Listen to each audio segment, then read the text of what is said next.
Hai teman-teman, kembali lagi bersama saya David Cahyadi, dan kali ini saya ingin bikin video untuk adik-adik saya yang masih kuliah ya.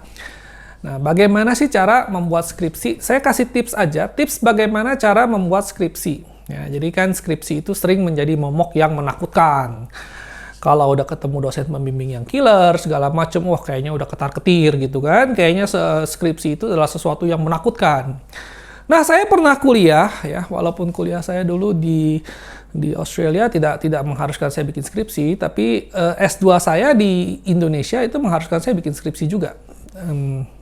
Kalau orang bilang tesis atau riset, pokoknya skripsi lah ya, kurang lebih bentuknya sama. Nah, tips yang bisa saya berikan adalah, saya juga ngomongnya sedikit tidak terstruktur ya, tapi Anda dengarkan saja ya. Nah, jadi pertama, saya bukan orang yang super rajin. Saya juga bukan orang yang bodoh-bodoh amat, malas-malas amat, enggak juga. Tapi saya bukan tipe orang A student yang benar-benar dari semester 1 sudah mempersiapkan skripsi segala macem. Ya, enggak. Saya juga termasuk orang yang ya santai-santai saja. Tapi ada beberapa trik yang bisa saya bagikan. Pertama adalah, mental kamu jangan sampai down ngelihat skripsi. Skripsi itu menyenangkan. Ya, I know, tidak menyenangkan. Tapi skripsi itu bukan juga momok yang harus ditakuti. Yang ke satu, kamu carilah waktu kosong, ya kamu siapkan waktu misalnya 4 jam. Jangan di hari Minggu. Kenapa? Kalau di hari Minggu itu memang godaannya banyak. Mau pergi, banyak yang ngajak jalan, segala macam, banyak yang ngajak pacaran. Kamu cari di hari Selasa. Misalnya hari Selasa kamu senggang, kamu siapkan waktu 4 jam. Kalau kamu nggak tahu mau tulis apa, kamu tulislah kerangka. Kerangka kosong pun tidak apa-apa. Bab 1, misalnya bab 1, prakata. Terima kasih kepada pacar saya, terima kasih kepada kucing saya, terima kasih kepada orang tua saya yang membiayai saya kuliah, bla bla bla bla bla bla. Kamu kalau lagi nggak ada ide, kamu tulis itunya dulu. Jadi prakata kamu tulis, kata terima kasih kamu tulis, kerangkanya kamu tulis, kamu atur font, kamu atur inset, kamu atur di Word. Kalau saya dulu pakai Word ya. Kamu atur-atur itu semua. Bahkan kalau bisa kamu ambil logo. Kalau dulu saya sekolah di UPH, saya ambil logonya, saya desain dulu cover booknya segala macam. Mahasiswa jurusan berapa, nomor induk sekian segala macam. Udah, nah itu 4 jam pertama saya lakukan untuk itu saja. Ya. Kedua, nanti kalau minggu depan saya ada waktu lagi, saya bikin kerangkanya. Oke, bab 1, prakata. Bab 2, pengenalan masalah. Bab 3, metodologi, segala macam, kesimpulan, segala macam. Nah, yang paling penting, sebelum Anda punya itu semua, Anda harus punya ide. Kalau dulu, ide saya adalah bagaimana sebuah sistem otonomi daerah yang baru ya. Jadi kalau di kepala saya itu saya punya ide bahwa otonomi di daerah itu tidak boleh sama semua. Jadi untuk daerah yang masih kurang maju, kita nggak bisa kasih otonomi full. Kita harus kasih otonomi sesuai dengan kemampuan mereka. Kalau misalnya mereka sudah mampu berdasarkan indeks yang setelah disetujui, misalnya indeks pembangunan, indeks ketenagakerjaan segala macam untuk sinerginya. Nah, baru nanti dikasih, misalnya gini deh, kalau misalkan satu daerah saking terpencilnya, tenaga instansinya tidak ada, ya kita jangan suruh mereka bikin budgeting sendiri. Budgeting masih harus dipegang oleh pusat. Nah, tapi saya tidak akan bicara soal karya ilmiah saya. Saya akan bicara mengenai bagaimana cara membuat karya ilmiah. Oke, tadi 1 udah ya.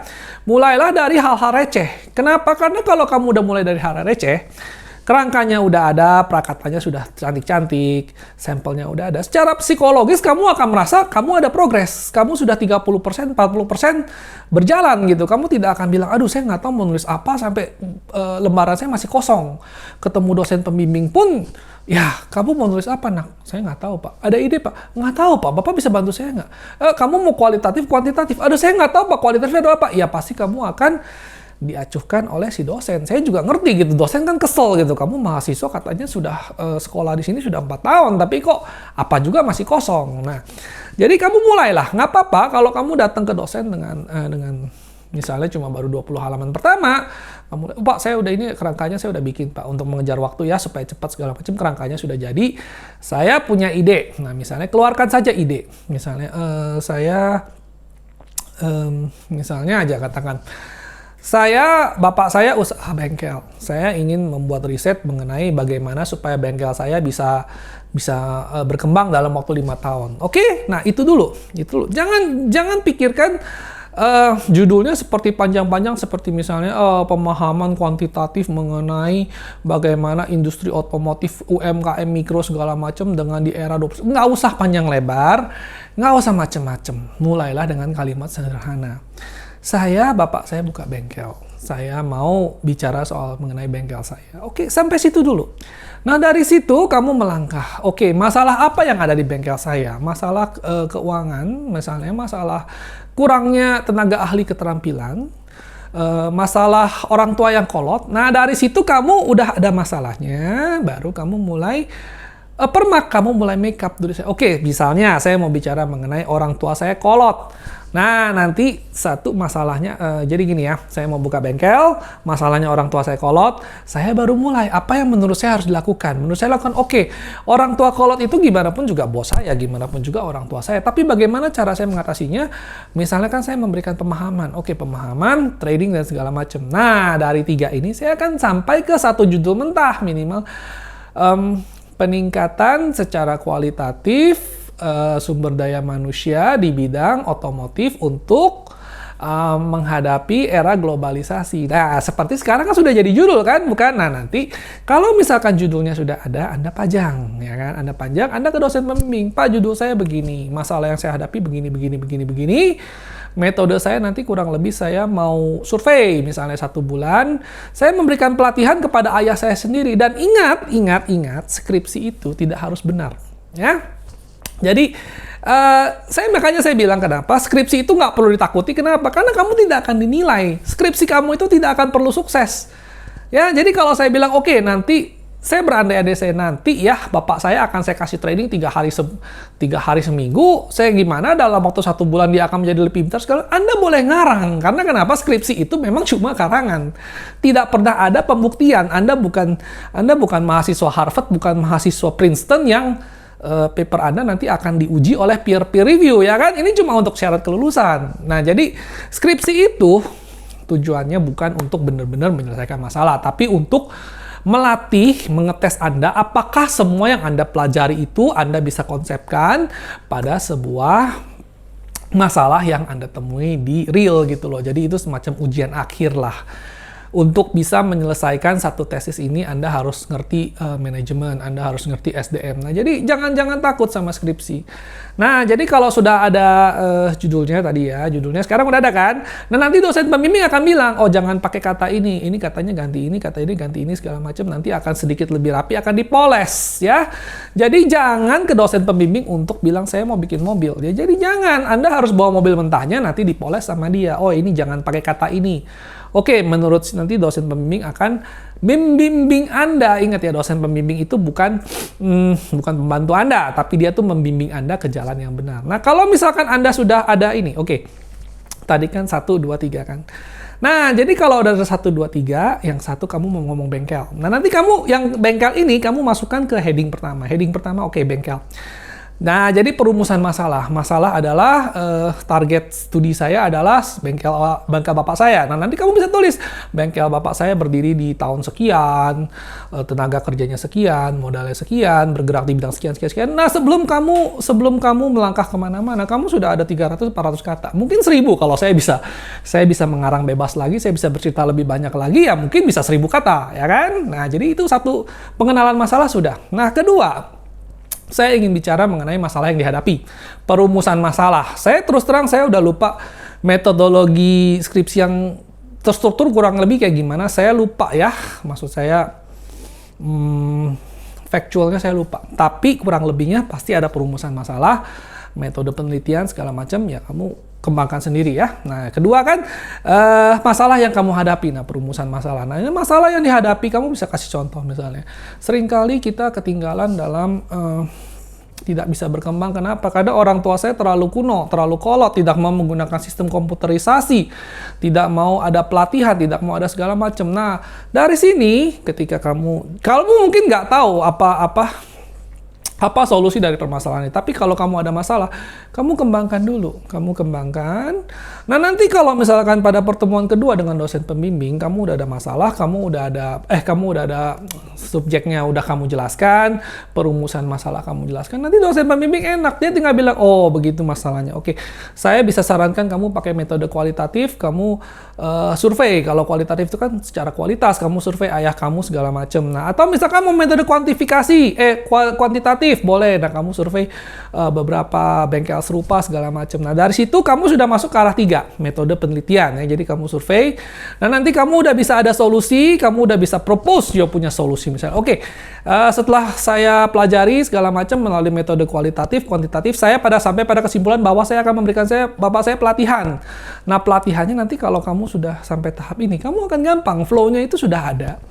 Kamu tinggal ngikutin. Oke, dan ini juga sekali lagi ya, skripsi itu tidak akan diuji benar atau enggaknya. Yang cuma diuji itu, ini rahasia, saya nggak boleh kasih tahu kamu ya, tapi yang diuji itu bukannya apakah metode kamu, apakah nanti bengkel kamu akan jadi Astra atau enggak, tapi yang diuji adalah bagaimana cara kamu merumuskan masalahnya gitu loh. Nah, jadi kalau kamu bilang, Oke ya, nanti bapak saya kasih pelatihan segala macam, metodenya dengan pelatihan misalnya INFJ, INFJ segala macam, dengan metode pemotongan Kaizen Jepang segala macam, itu terserah Anda. Anda boleh cari referensinya di buku, Anda bikin sendiri. Tapi kalau flow-nya, step-stepnya udah ada, Anda akan lebih jelas. Anda tahu mau kemana, Anda tahu apa yang harus Anda cari. Ketika Anda riset nanti, Anda risetnya sudah lebih terarah. Misalkan saya mau bilang, Oke, saya mau melatih ayah saya. Bagaimana cara melatih orang tua kolot? Dan nanti akan keluar di Google. Oke, ada sistem pelatihan dengan cara metode pendekatan klasik, behavioral. Ya kan, metode penjelasan ilmiah, manajemen segala macam. Nanti Anda pilih apa yang menurut Anda bagus, Anda masukkan. Nah, jadi ketika kerangkanya, dan satu lagi. Jangan pusing soal quotation, jangan pusing soal catut apa sih dengan apa ya kalau saya bilang statement pendukung segala itu nanti kamu nggak usah pusingin soal itu, kamu ngarang bebas dulu aja. Nah, ketika kamu udah ngarang bebas sampai bab 4 ya, kamu udah tahu saya mau begini, saya mau begitu, nanti kamu mulailah cari pendapat support. Jadi misalnya saya bilang oke, saya mau misalkan saya mau ngajarin ayah saya dengan cara behavioral.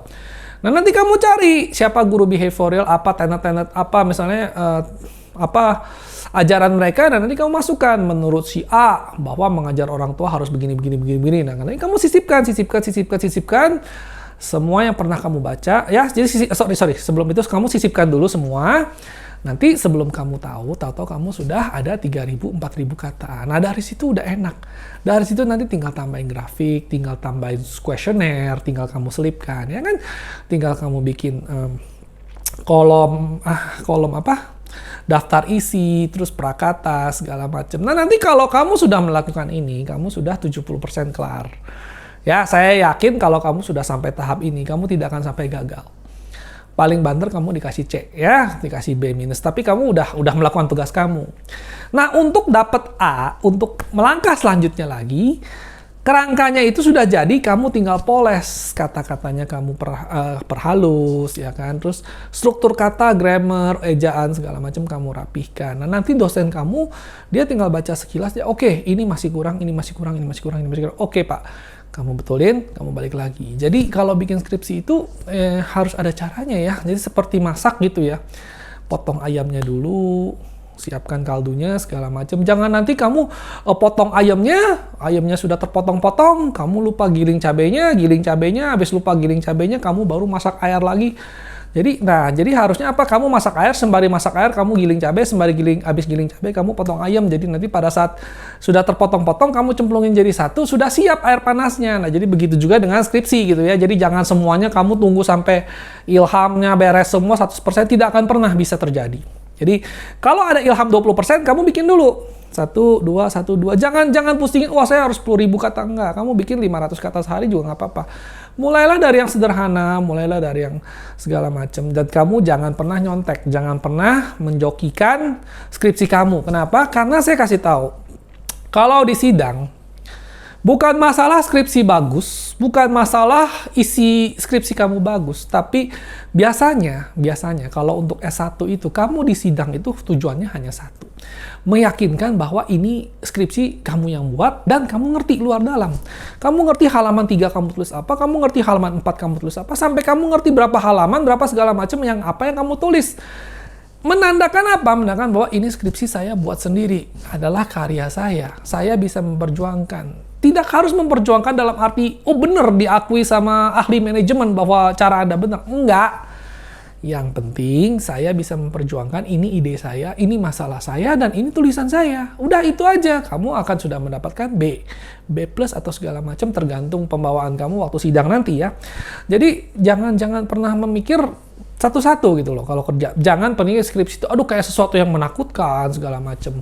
Bikinlah dari yang kecil-kecil, dari desain segala macam. Nah, nanti kalau kerangkanya udah, kamu tinggal poles. Dosen pembimbing pun juga pasti sekilar apapun. Ingat ya, dosen pembimbing itu tidak di sana tidak untuk membuat kamu susah. Mereka juga adalah profesional. Mereka juga kalau ketemu sekali dua kali bisa beres, mereka senang ya kan. Kuota tercapai, anak didiknya bisa beres skripsi cepet, nggak usah ngoceh-ngoceh, nggak usah ketemu kamu sering-sering, beres.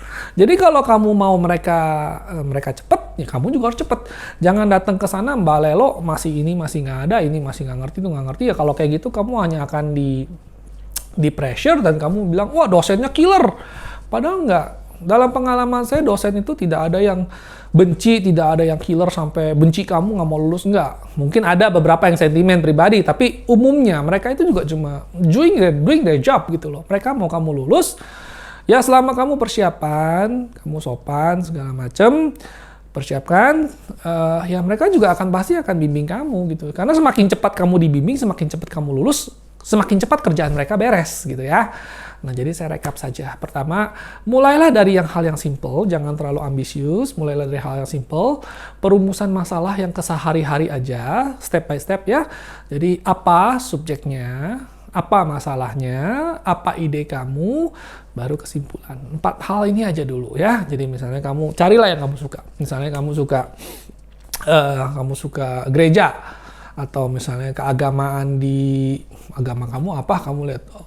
Terus misalnya kamu suka politik, boleh nggak? Boleh, silahkan, tergantung bidang kamu apa. Hubungan internasional, sejarah, teknik kimia, teknik industri, semua. Misalkan kamu teknik sipil, oh saya tertarik dengan bikin jembatan, ya terserah lah, saya bukan anak teknik sipil ya, tapi kalian pasti ada bidang yang kalian rasa ada minatnya tersendiri.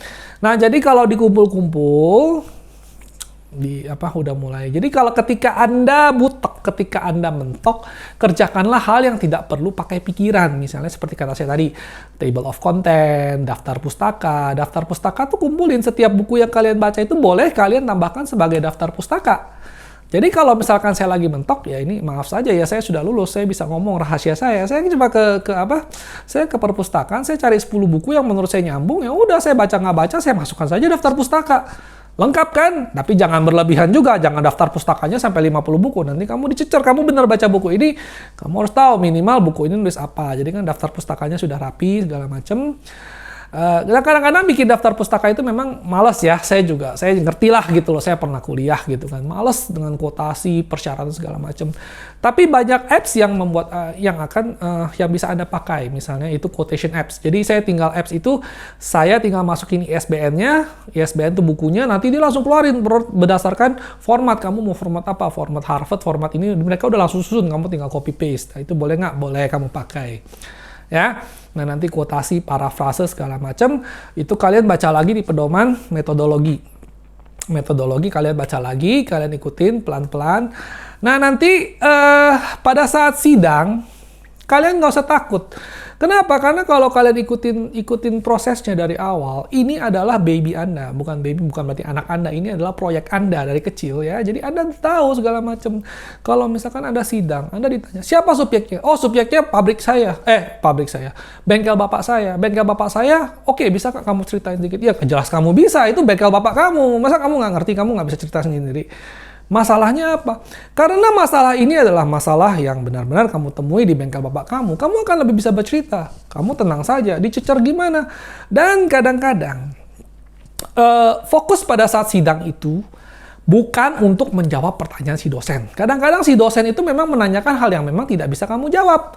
Ya kan? Karena apa? Tapi jangan khawatir. Karena sekali lagi saya bilang, kamu tidak dinilai dengan kebenaran dari apa skripsi kamu. Tapi yang penting kamu bisa menunjukkan bahwa kamu buat sendiri gitu. Masalah ini apa yang kamu percaya. Ya kan misalnya yang tadi bengkel tadi si dosen bilang, bagaimana kalau misalkan saya pakai pendekatan metode cutting dari Jepang segala macam, kamu nggak ngerti cutting itu apa? Oh saya belum ngerti Pak, saya akan coba lagi. Tapi menurut saya untuk bapak saya itu lebih baik pakai sistem ini, segala macam. Dan ujung-ujungnya saya kasih tahu rahasianya lagi sekali lagi, nggak ada yang benar. Dosen nggak akan bilang kamu salah, dosen nggak akan bilang dia benar, selama kamu bergerak di koridor yang benar, ya kan?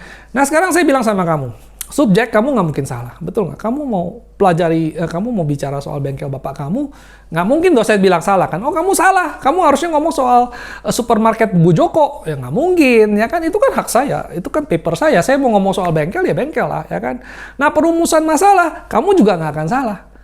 Kenapa? Karena ini masalah yang saya hadapin, ya kan? Saya nggak peduli dengan supermarketnya Bu Joko, saya kan bukan supermarketnya Bu Joko, ini bengkel bapak saya, ya kan? Jadi masalah yang saya hadapi itu 2 poin itu Anda sudah nggak mungkin salah. Tinggal bagaimana Anda menyampaikan isi dari skripsi Anda, ya kan? Jadi 2 ini udah nggak mungkin salah. Nah ketiga, metode itu penelitian juga dosen pembimbing sebenarnya sudah bimbing Anda, jadi nggak akan sampai salah-salah banget. Nah kesimpulannya Anda harus rangkai dengan sedikit rapi bahwa kedepannya nanti kita harus mempertimbangkan pelatihan, riset and development segala macam, jadi supaya bengkel kita dapat lebih bersaing segala macam. Bagus aja, sekian dan terima kasih. Saya yakin kalau misalkan Anda ikuti saran saya, ya minimal Anda bisa lulus lah. Lulus dengan nilai C+ atau nilai A+, saya nggak tahu, itu tergantung balik lagi tergantung isi dari karangan Anda seberapa bagus. Tapi kalau misalkan saya harus kasih tips, itulah tips-tips yang bisa saya berikan ya. Jadi 1, 2, 3 bekerja, yang penting ada kerangkanya, ada panduannya. Ketika Anda tanya sama pembimbing kamu, dan nanti pembimbing kamu akan berikan masukan. Nah, jangan pernah kamu tidak ada ide kamu ke dosen pembimbing dan dosen pembimbing kamu yang kasih kamu ide judul. Menurut saya itu berbahaya. Kenapa? Karena kalau kamu dosen pembimbing yang kasih kamu ide, kamu nggak akan connect. Kenapa? Ini bukan hal yang kamu hadapi setiap hari. Jadi kamu akan kesulitan mencari inspirasi, mencari bahan, mencari segala macam. Kenapa? Karena ini saya nggak ngerti sama sekali. Misalnya, saya nggak ngerti apa-apa. Dosen saya bilang, Pak, saya mau bikin skripsi. Saya nggak ngerti apa-apa. Oke, kalau gitu saya kasih kamu judul deh. Bagaimana imbas pandemi terhadap penerbangan dan wisata di Bali misalnya. Oke Pak, bagus. Karena biasanya orang yang gini mereka iya aja kan. Nah, kalau saya iya aja. Penerbangan saya nggak ngerti. Saya mungkin main ke Bali nggak pernah. Akan sangat sulit buat saya untuk menulis sesuatu yang saya nggak punya ide. Bandingkan dengan tadi misalnya bengkel bapak saya. Bengkel bapak saya kan gampang ya kan. Bapak saya bengkelnya ada sih. Dan saya yakin dosennya juga mungkin dosennya nggak akan tahu persis bengkel bapak kamu kayak gimana. Jadi kamu bebas mengarang bebas. Kamu bisa bilang bengkel bapak saya ketinggalan zaman segala macam. Kamu boleh. Dan ngomong kasarnya kamu boleh ngarang bapak kamu itu misalnya orang yang kolot segala macam perlu dikasih pelajaran. Maksudnya bukan kurang ajar, tapi maksudnya perlu ditatar, perlu dikasih pemahaman, ya kan. Dosen kamu nggak akan bilang, oh saya nggak setuju. Loh itu kan bapak saya yang kenal sama bapak saya kan. Nah jadi bermainlah di kandang. Ya bermainlah kalau saya bilang bengkel itu kandang. Kenapa? Karena ini kan masalah saya, ini subjek saya. Bapak nggak bisa ngomong apa-apa soal subjek saya, benar kan? Nah kalau kamu kamu bertandang, istilahnya kalau home and away, kalau kamu bermain di kandangnya si dosen, kamu bermain misalnya dia dosen haki atau misalnya dosen pariwisata ya kan, dia akan mengerti banget apa yang di bidang dia. Jadi kamu mau ngarang cerita, kamu juga udah kalah set. Oke Pak, penerbangan di Bali sekarang mungkin pasti terimbas pandemi. Oh enggak juga, penerbangan sekarang begini. Nah kamu akan kesulitan, akhirnya adu mulut sama si dosen, akhirnya yang ada kamu hanya akan dituntun terus, ya kan? Jadi akhirnya menyusahkan karena kamu nggak ada ide gitu. Jadi get your idea in dulu. Nah, jadi bermainlah di tanah kamu, istilahnya kan. Bermainlah di kandang gitu lah ya. Jangan sampai kamu bermain di kandangnya si dosen. Saya waktu bikin skripsi dibilang ya, dosen kamu itu dosen pembimbing kamu itu satu haki, satu notaris, satu ini. Jadi kamu kalau mau bikin skripsi jangan ngomong soal haki. Kamu bakal digrill habis-habisan. Itu bidangnya dia. Kamu salah ngomong, dia kenal luar dalam. Jadi kamu harus bikin sesuatu yang dia juga nggak ngerti. Kamu juga nggak ngerti, nggak apa-apa. Jadi dua-duanya nggak ngerti gitu kan ya. Maksudnya ngerti secara sekilas. Jadi dia cuma hanya bisa mencecer saya di urusan yang ya kulit-kulitnya aja. Dalam-dalamnya juga dia juga nggak bisa, nggak punya. Gimana ya sih? Ya sama-sama hal yang baru lah buat saya dan dia gitu kan. Tapi kan saya bikin skripsi. Nah selama kamu sopan, selama kamu presentasinya bagus, ya kan, dan karya-karya tulisnya jangan pakai grammatical error, jangan pakai kosakata yang salah, jangan salah eja, jangan salah font, jangan segala macam. Itu semua hal yang bisa Anda perhatikan. Ya, buat adik-adik ya, jadi jangan takut sama skripsi. Skripsi itu tidak begitu menakutkan. Dan sekali kamu bikin skripsi, seumur hidup akan menjadi pengalaman. Seperti saya tidak pernah belajar lagi cara bikin skripsi. Tapi saya pernah bikin skripsi sekali. Dari pengalaman saya bisa bagikan sama kamu. Ya, jadi semoga kamu cepat lulus. Jangan putus asa, jangan gara-gara udah tinggal skripsi. Aduh, saya nyerah, aduh susah, saya mau berhenti saja. Itu adalah bodoh. Tinggal skripsi satu, kamu beresin aja. Ya, jadi semoga video saya bisa membantu adik-adik sekalian yang mau bikin skripsi. Nah, kalau misalkan kalian masih ada kurang jelas, masih ada yang ingin ditanyakan, boleh tinggalkan di kolom komentar. Oke, sekian dan terima kasih.